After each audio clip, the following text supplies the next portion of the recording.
चौहान साहब के चरणों में मेरा प्रणाम। और इन्होंने जो भोजन प्रथा हमें दी उसके लिए बहुत बहुत धन्यवाद।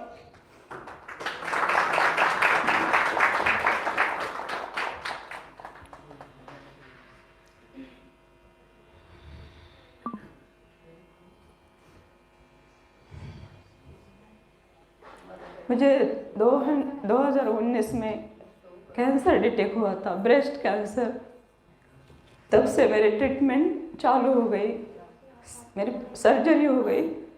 उसके बाद मेरे को डॉक्टर ने बोला था 33 केमो और 15 रेडिएशन होंगे।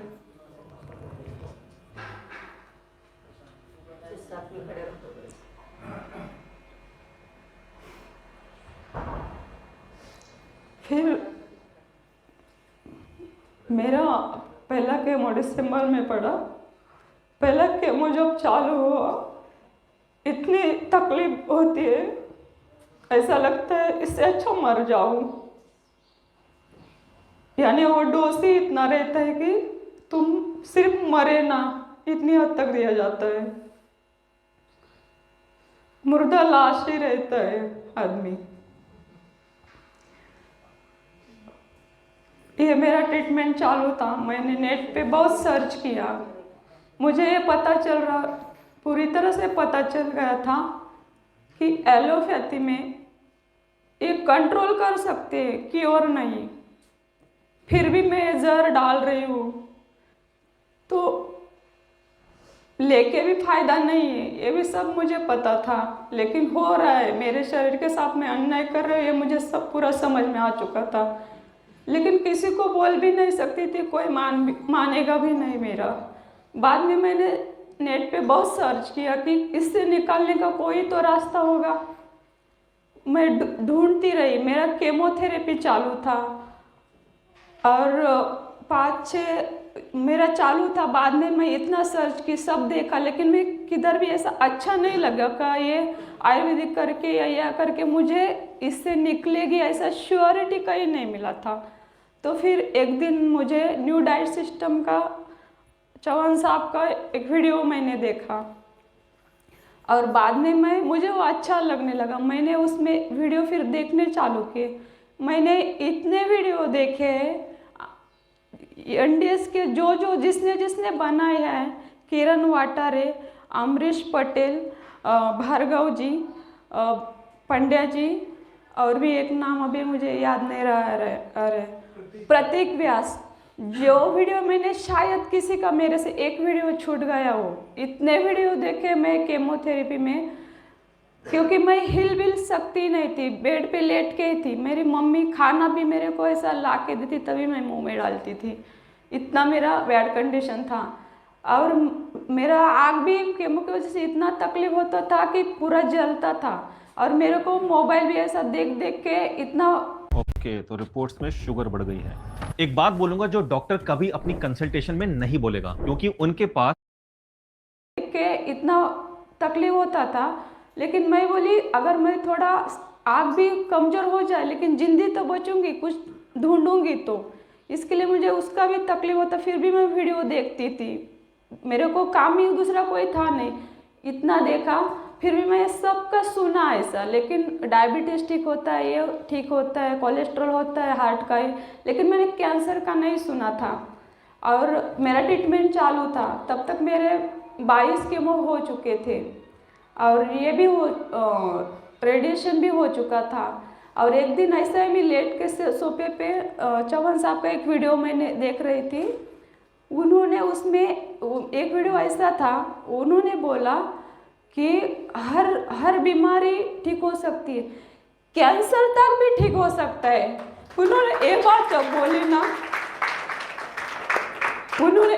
जब बोली ना, मेरे हाथ में मोबाइल था, मैंने यूट्यूब तुरंत बंद कर दिया और मैं बेड से धाड़ से उठ गई। मुझे मिल गया, मुझे ऐसा लगा कि मुझे मिल गया जो मैं 20 साल से ढूंढ रही थी मुझे ठीक होने के लिए।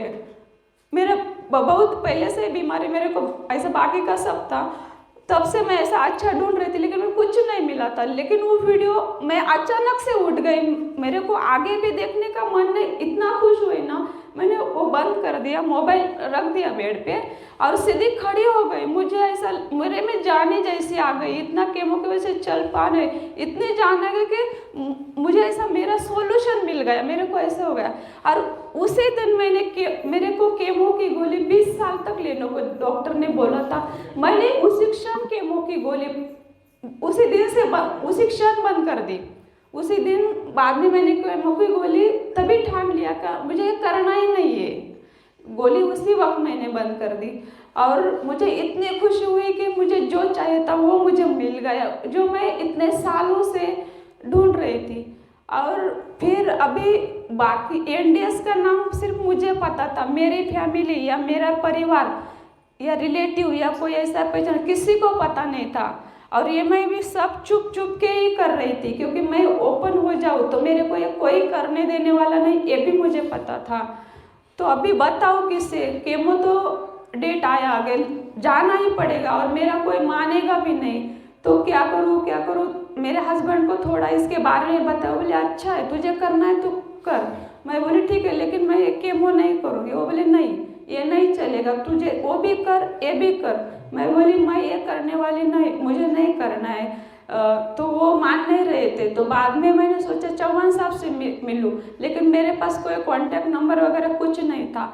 तो मुझे राजू भाई सावरिया का नंबर मिल गया, तो मैंने उन्हें फ़ोन किया, तो चौहान साहब है क्या? वो बोले नहीं चौहान साहब अभी विदेश में है।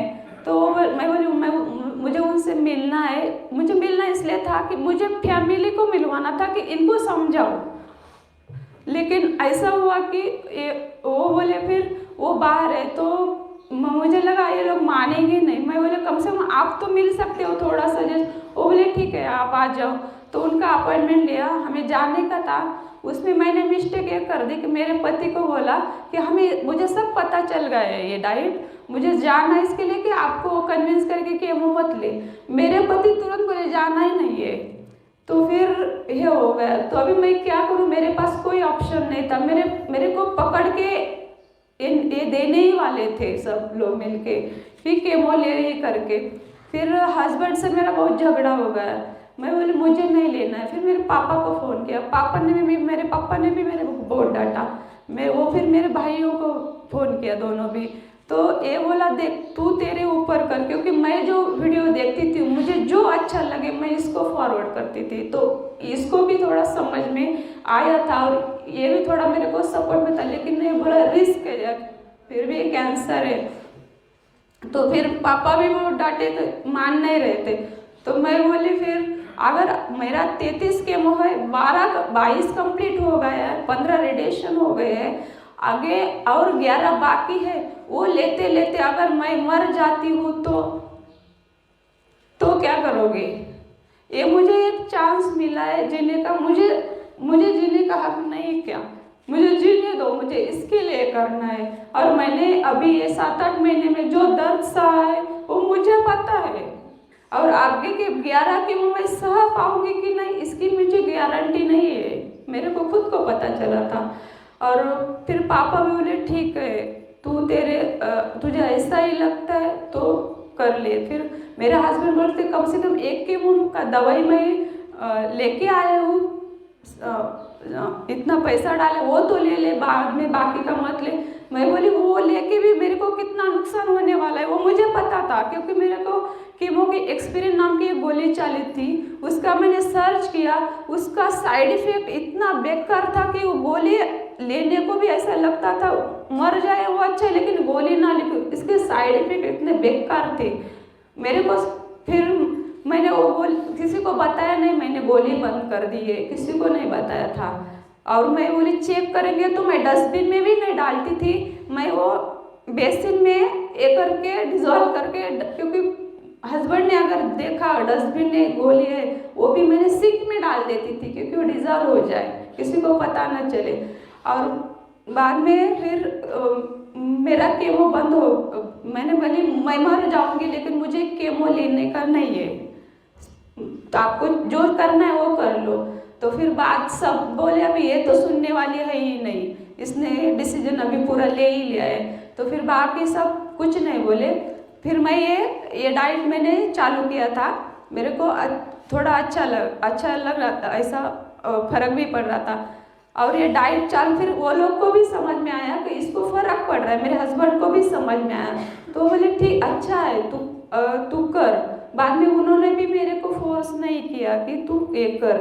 और मेरे को इतना पिछला नवंबर का शिविर था, तभी मैं आई थी ना, तभी भी मेरे ऊपर केमो का इतना असर बहुत था कि मैं बैठ नहीं पाती थी। मैं हमेशा लास्ट में ही बैठती थी, क्योंकि मुझे गुरुजी को सुनना था और देखना था, मेरा बराबर चल रहा था सब।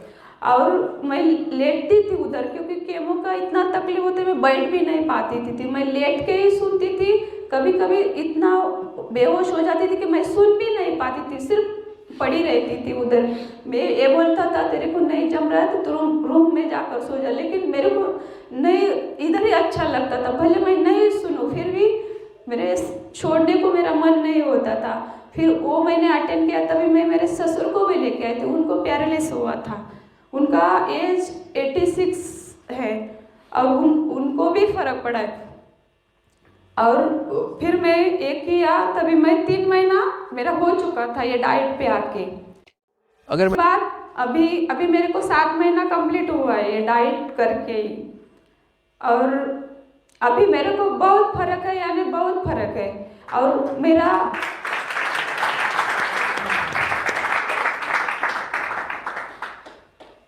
मेरे को जब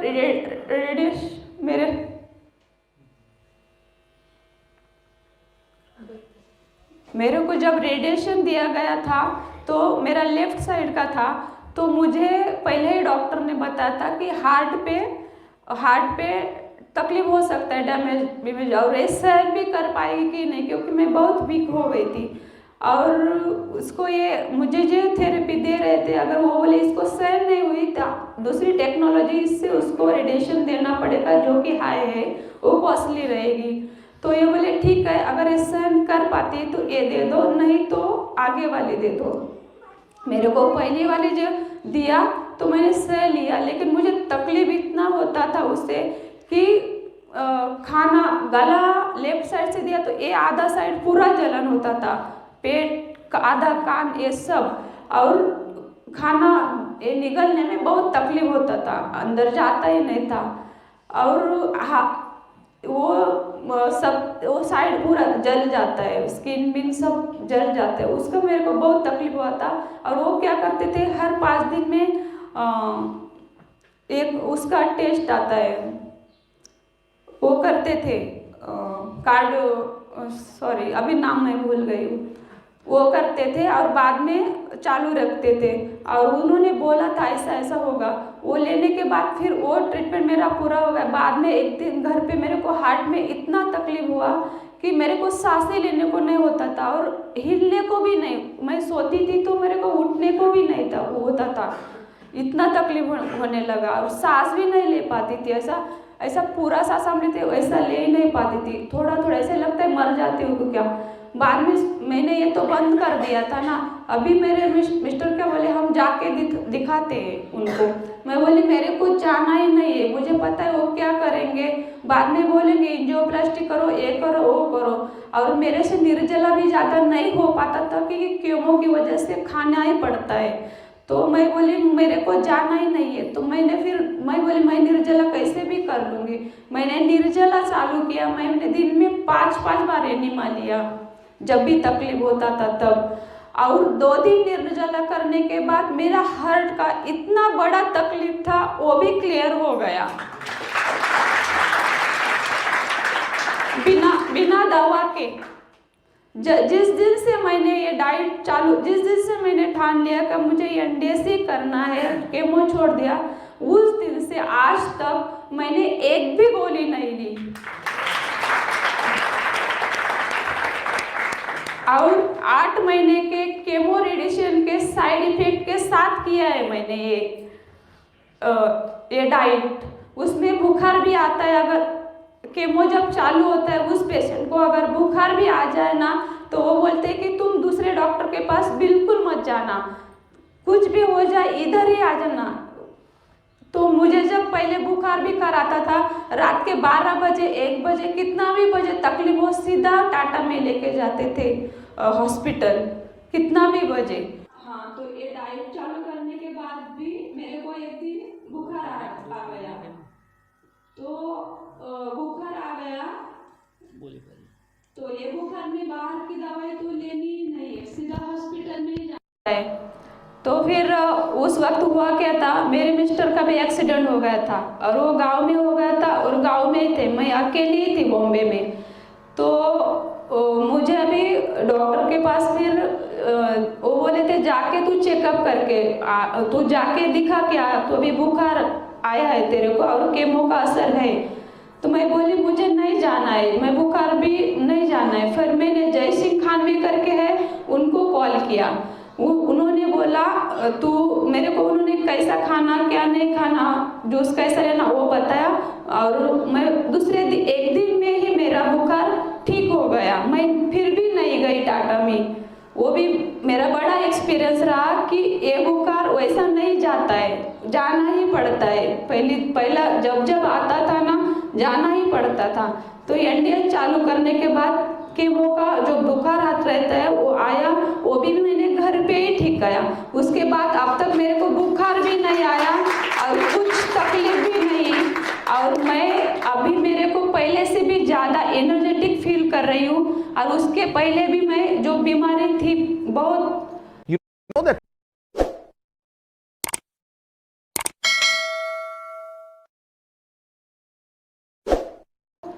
तो उसमें से भी सब बीमारी मेरी गायब हो गई है, दूसरी कुछ बीमारी भी नहीं है। जो कि मैं पहले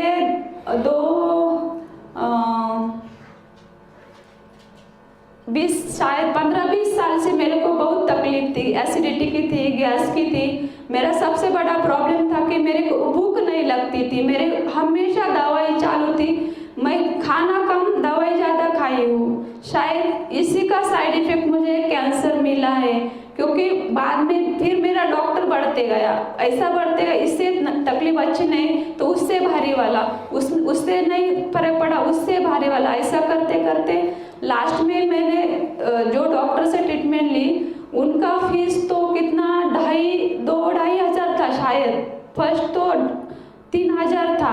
और उनका गोली मैंने जब चालू किया, उनका गोली भी बहुत महंगा था और नहीं खाए तो मेरे को होता ही नहीं था ऐसा, गोली नहीं खाऊं तो मैं खड़ी नहीं रह पाती थी पहले। और उनका फिर दवाई खा के बाद में ये हुआ, उनको कुछ मिल नहीं रहा था। मेरे को इतना रिपोर्ट किया, इतना साल से मेरे को कोई प्रॉब्लम नहीं आ रहा था, कोई भी ब्लड में नहीं, किस में भी। बाद में ये डिटेक्ट हुआ और ऐसा ये निकला। तो मुझे ये पक्का हो गया है कि मेरे बीमारी का कारण मुझे पता चल गया है, और ये नहीं कोई भी बीमारी हो इससे ठीक हो सकती है, ये मुझे पूरा समझ में आ गया। जिस दिन आ गया उस दिन मैंने पूरा बंद कर दिया, पूरा। और मुझे अभी सिर्फ कैंसर ही नहीं, लाइफ में मुझे पता है मैं एक भी दवाई खाने वाली नहीं हूँ और मुझे कोई भी रोग होने वाला नहीं हूँ। ये मेरा खुद का एकदम पक्का गाढ़ा विश्वास है। मैं 2-3 दिन से बोलने का ट्राई कर रही थी, मैंने कभी माइक पे कभी नहीं बोला, स्कूल में भी नहीं बोला है, इसीलिए मुझे ज़्यादा पता भी नहीं है कैसा बोलने का, और ऐसा हो भी नहीं रहा था मेरा हिम्मत। मैं रोज आज बोलूँ कल बोलूँ, ऐसा कर करके ये हो गया है। और किसी को मेरा नाम और नंबर देती हूँ, किसी को भी कुछ भी रहेगा तो कभी भी फ़ोन करो ये बात इस सब्जेक्ट में। मेरा नाम है रत्ना बड़े, मेरा नंबर है 9967213289। आप कभी भी कॉल कर सकते। 1 मिनट। और मेरा चौहान साहब के चरणों में शत प्रणाम और बहुत बहुत धन्यवाद कि उन्होंने हमें एक प्रणाली दे दी, और उसके साथ माता जी का भी बहुत बहुत धन्यवाद। और अपनी मीठी वाणी से मंत्र मुग्ध करने वाले सावलिया और हमारी अन्नपूर्णा रसीला बहन, हमारी क्यूट सी सुरेखा, प्यारे प्यारे सूरज भाई, और ये सब स्टाफ और इस फार्म के मालिक गंगाधर जी, वो भी बहुत अच्छे इंसान है, उन्होंने भी मेरे को बहुत सपोर्ट किया। और ये जो स्टाफ सब जो किसी का नाम रहेगा, सबको बहुत बहुत इस हम शिविरार्थियों की ओर से सबका सब आभार, धन्यवाद। Thank you.